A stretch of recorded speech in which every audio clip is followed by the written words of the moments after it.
如果你要問我啊，喺廣州帶女朋友同老婆嚟拍照，邊度最出片？我諗沙面一定係我其中必須要推薦俾你嘅地方啦。周圍咧都係啲歐式嘅建築，肯定出片啦。但係你知唔知道啊？曾幾何時沙面係唔准中國人入嚟嘅？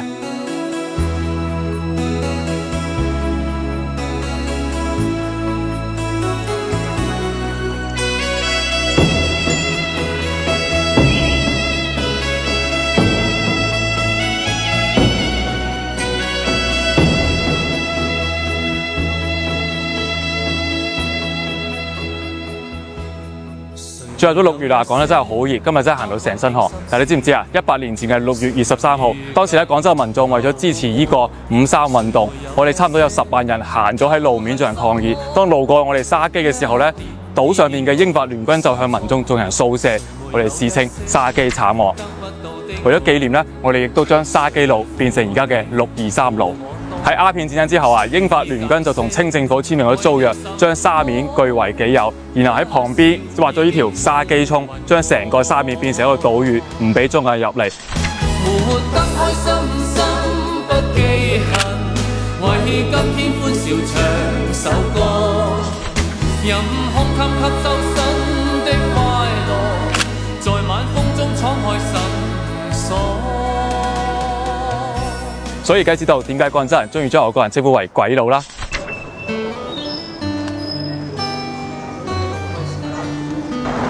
咁而家沙面仲有一個半封閉嘅區域咧，入邊有好多唔同嘅建築，譬如話有教堂啦、有銀行啦，仲有其他嘅一啲歐式嘅建築。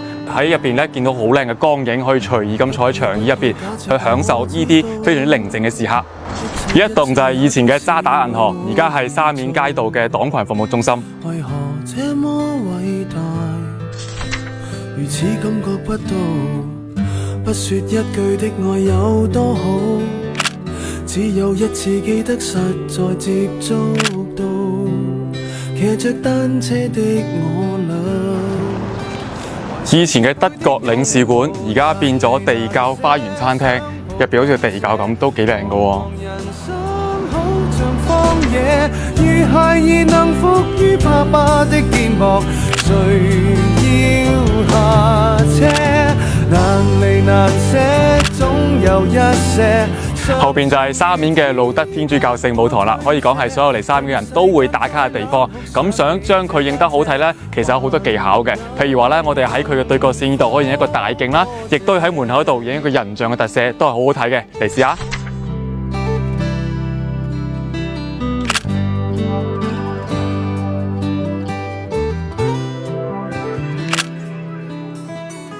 其實每個建築咧旁邊都係一個牌匾，牌匾旁邊有呢個二維碼，掃佢就可以了解呢個建築嘅歷史啦。咁我建議大家咧，除咗嚟沙面影相之外咧，都可以去了解下每棟建築佢嘅歷史。隨隨回望，曾屬於彼此的晚上，紅紅仍是你，贈我的心中豔陽。後邊就係我認為廣州最高級嘅餐廳，喺沙面上面嘅白天鵝餐廳啦。細個嗰時咧，成日都覺得可以去白天鵝餐廳食飯而光榮啊！路也許孤單得漫長。行喺沙面大街上面咧，你會見到非常多嘅唔同嘅建築，其他連星巴克都係多彩啲㗎。同時咧喺個道上邊咧有好多雕塑啦，仲有好多凳俾大家休息。喺呢個咁嘅環境入邊，我相信啊，無論係影相定係逛街都係非常舒服嘅。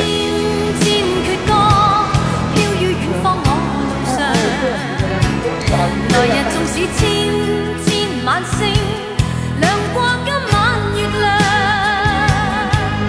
都比不起這宵美麗，亦絕不可使我更欣賞。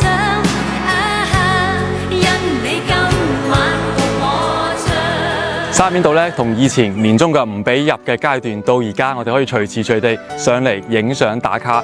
其實係離唔開我哋先輩嘅努力同埋佢哋嘅熱血汗水，咁所以咧，我哋要銘記呢段歷史，行咗咁多個國家，我哋越嚟越發現祖國嘅強大同埋繁榮。所以喺平時要欣賞呢個美景嘅同時咧，我哋亦都要去尊重同埋紀念啲歷史。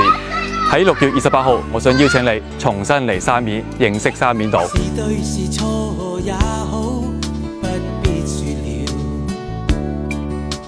是怨是愛也好。不我哋慢慢行去尋找歷史，以及慢慢影、慢慢拍，發現廣州。到時候等你啊！